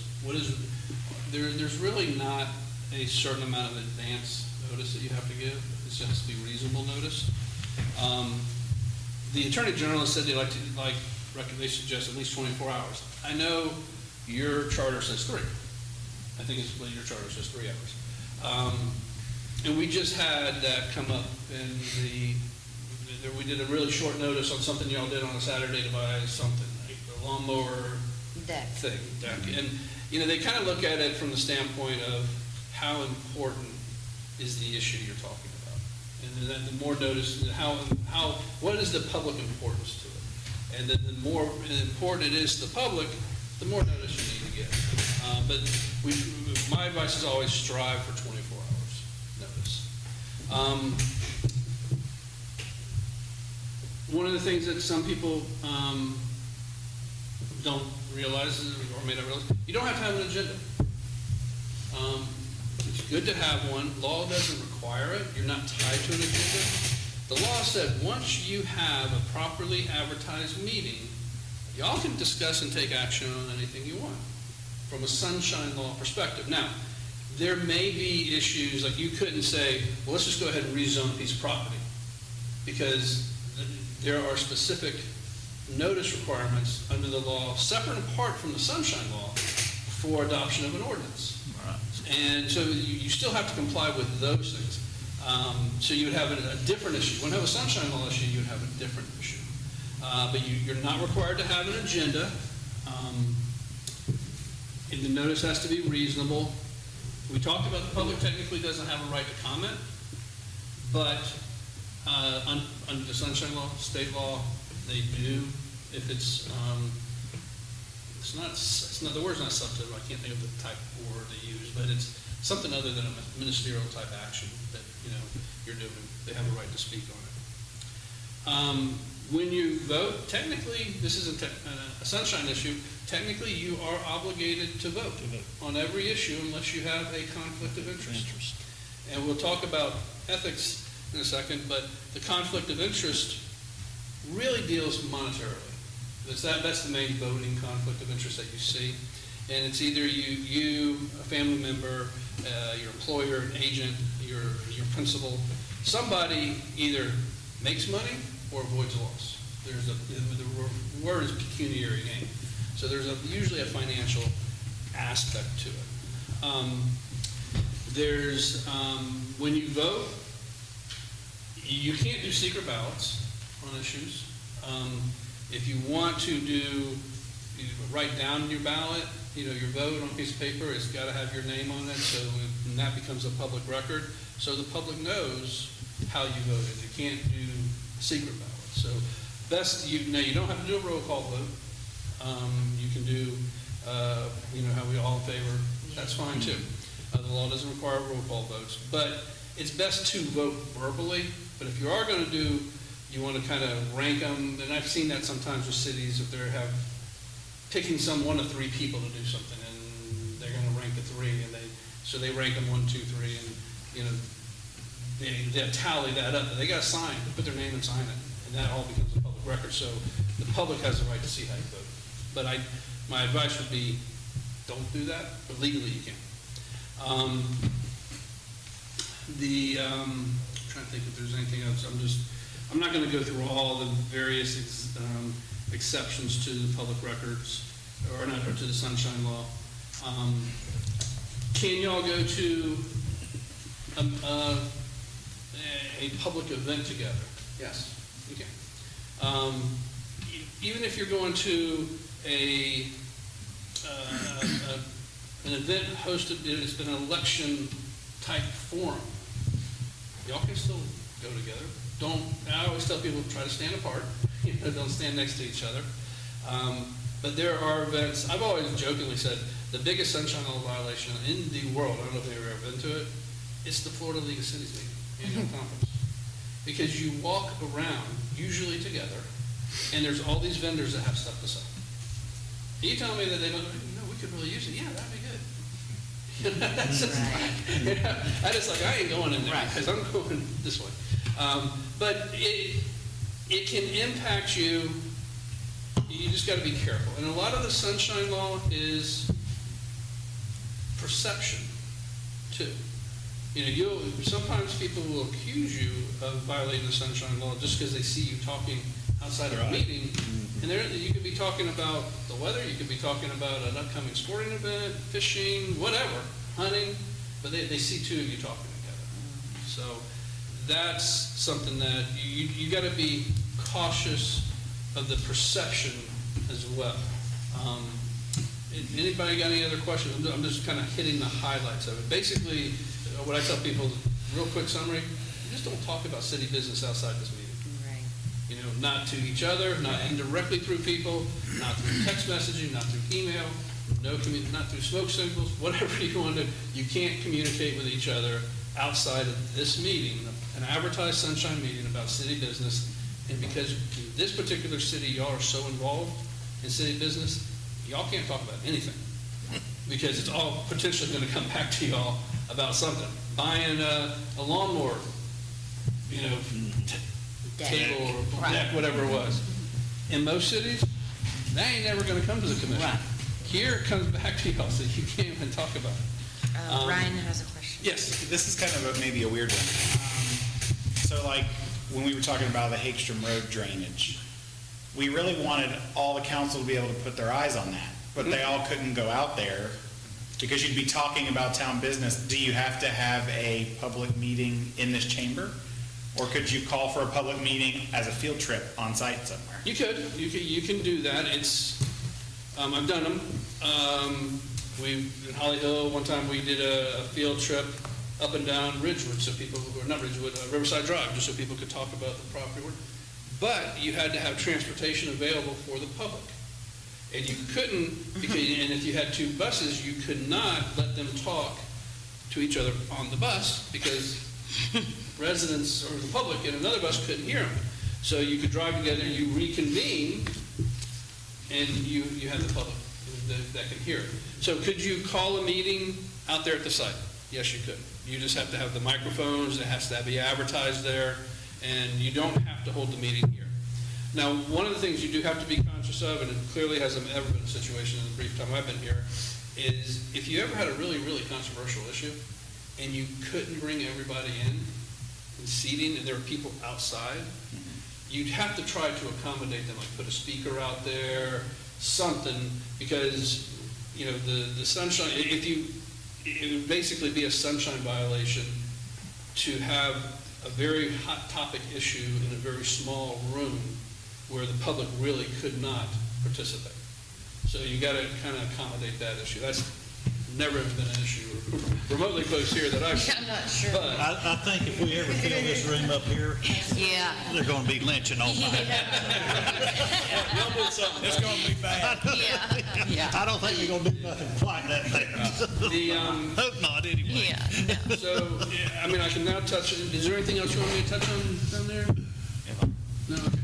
Let's talk briefly about public records.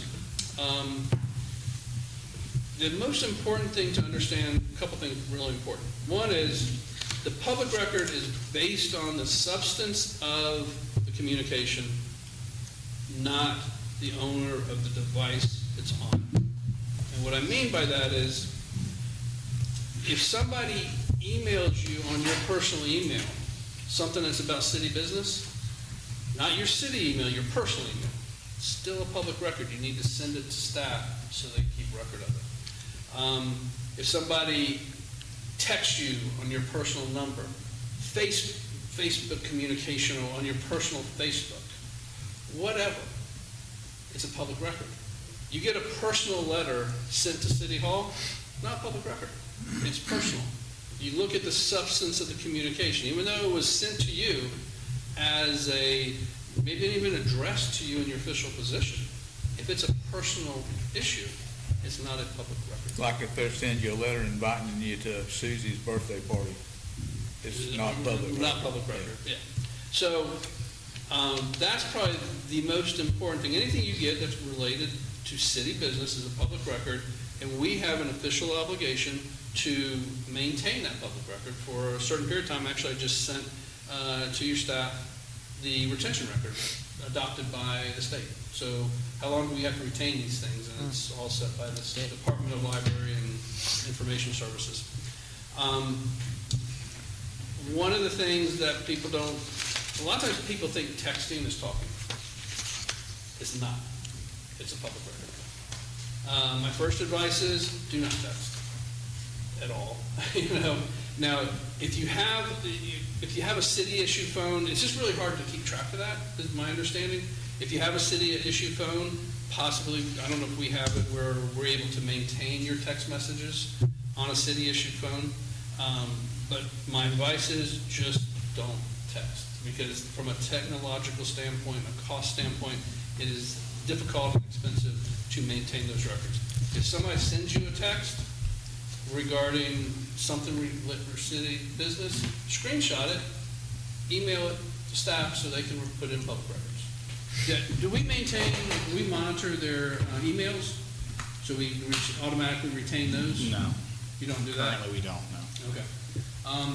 But that is, some cities do have that where they automatically back up those. So, but if you get an email to your personal email, forward it to them so they can maintain the records of it, because it's, it's not who the device it's sent on, it's the substance of the communication that makes the decision.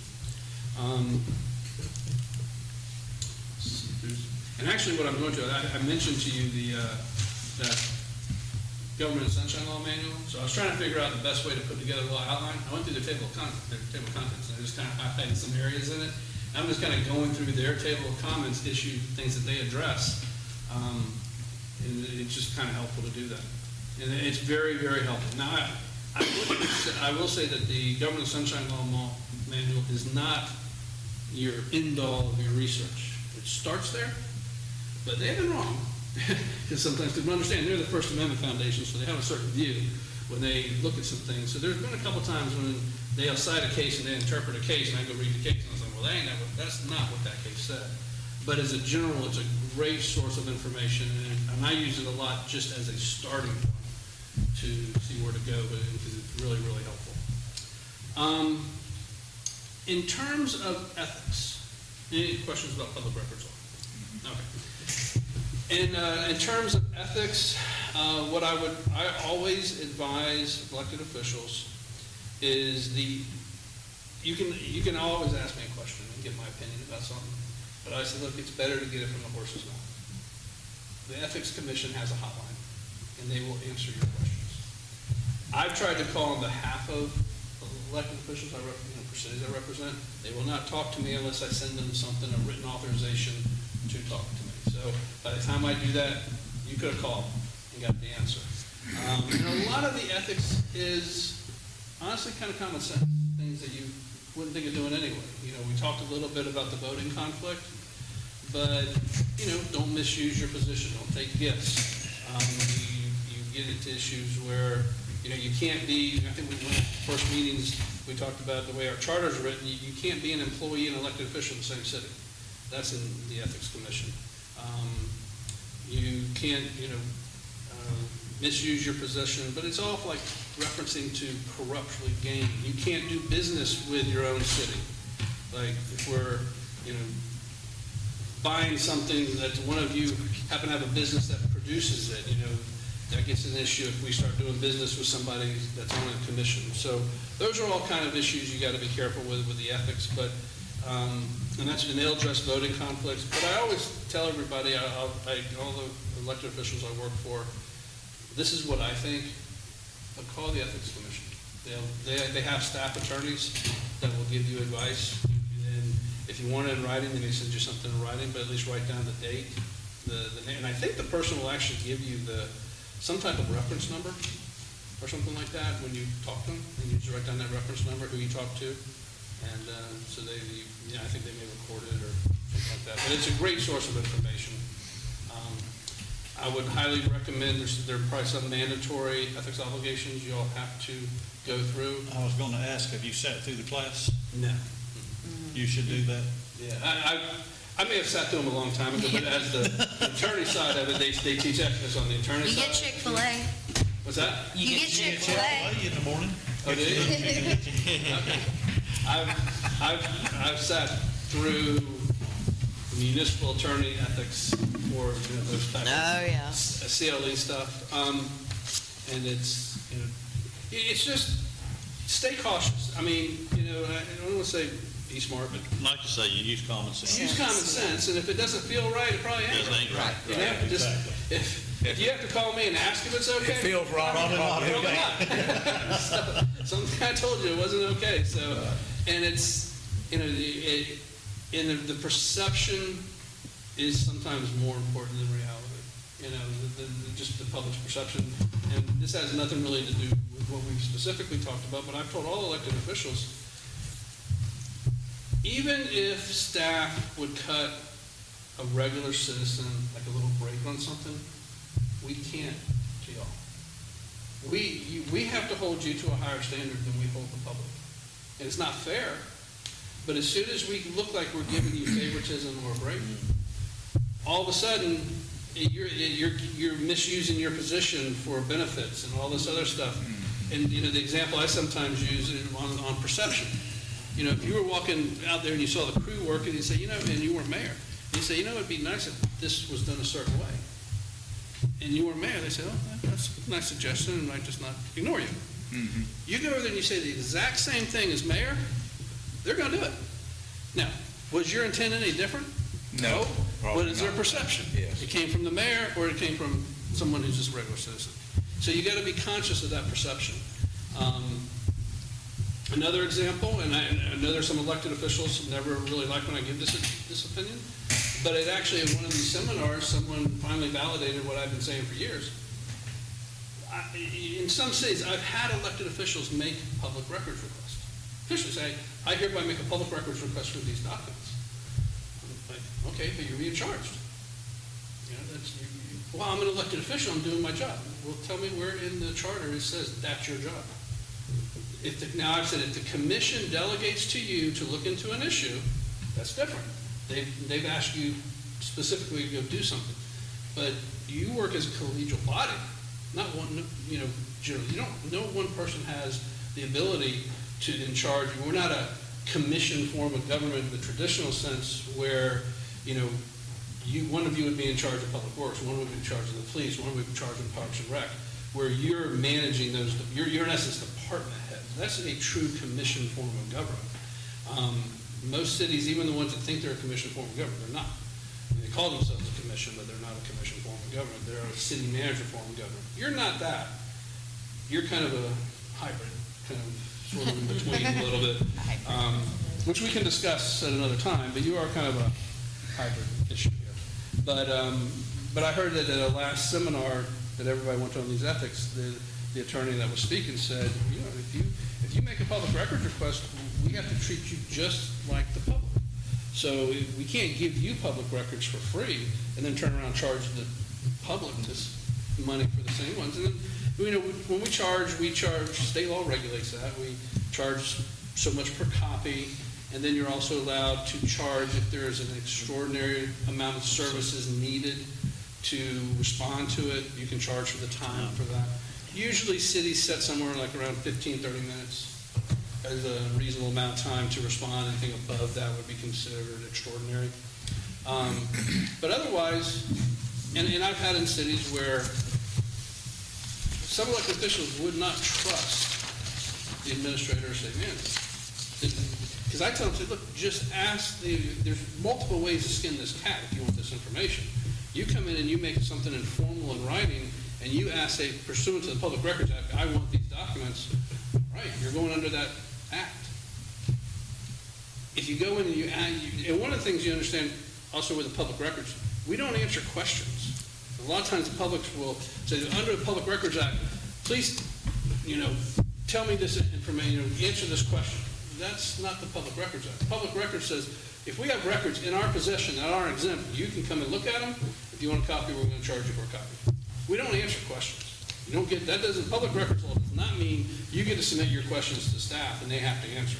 We respond back, we don't answer questions.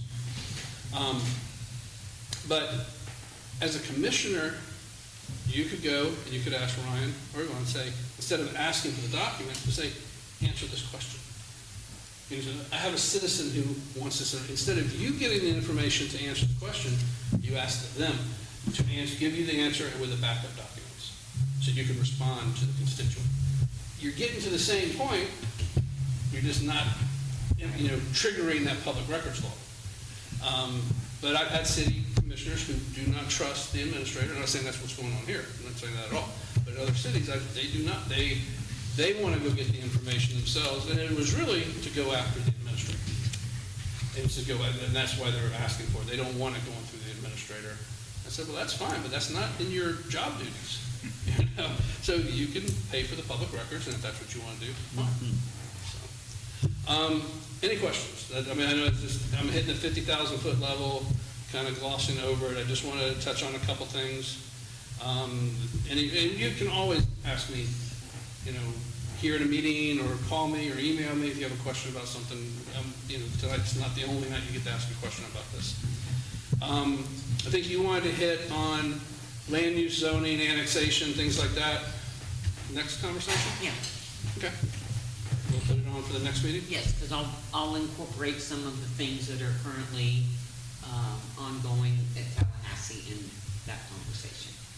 Yeah, we can also, did y'all hear about the Live Local Act? That was passed maybe last year, I think.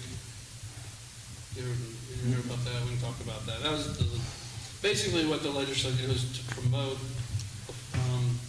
affordable housing. But, we talked about the comp plan. I don't want to spend too much time on it. We'll get it next meeting. But, you have a comp plan that says, state mandates, it says, look, there's certain uses, we've got a plan for your growth. Well, the legislature came in and said, well, if you have property that has land use or zoning for multifamily, commercial, or industrial, so any three of those, you have a right to build a residential project to the maximum density allowed anywhere in the city, to a maximum height of within 1 mile of this project within the city, as long as there's a certain percentage of affordable housing. So you could have, and this is what drove DeBerry crazy. They had this huge industrial park plan, and this law came in and just turned it upside down. And now you can have this enormous affordable housing project, even though you planned it out for commercial industrial growth. And like, what's the point of the why don't you mandate us to have a comp plan when you can just throw it out the window? But affordable housing is an issue. That was their way to try to address it. But we'll touch on that a little bit more. But that's basically what that law does. But we'll talk about how land use and land use is one aspect. Your development regulations. Mark will be involved in the presentation. Zoning, how that kind of works together. We'll talk about. I touched on tonight, legislative versus quasi-judicial, things like that. We'll talk about that next meeting. And then if there's another topic y'all want to talk about, we can add it. You can let Yvonne or Ryan know. We can add it. And then next meeting, y'all tell me what you want to talk about. I think. What are we going to talk about? We'll talk about, obviously, we might want to talk about budgeting and finance, and stuff like that. All right? Okay. Thank you. No problem. Thank you, Scott. Moving on to item 6D, update and report from our town planner, Mark Correct.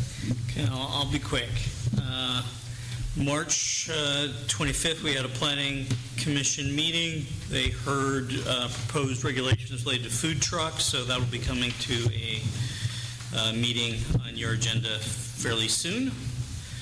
I'll be here Thursday to meet with people to talk about their land use and zoning issues, Thursday of this week.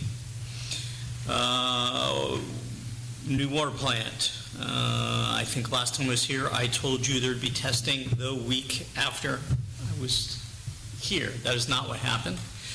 The testing is scheduled, though. They're going to flush this Thursday and test Friday.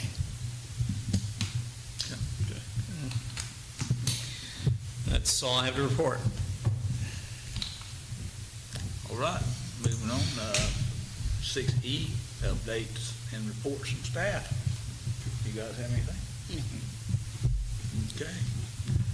Item number 7, good and welfare, public participation. Yes, Sue? Quick question, where do we stand on the culvert on Washington that's going down? I do not know. Can you enlighten us on that? Well, I Maybe? know that Todd Bush, who's the inspector that we're supposed to see, he's solicited a proposal from Keanu. He has not received it in writing. So he's now with an underground utility company.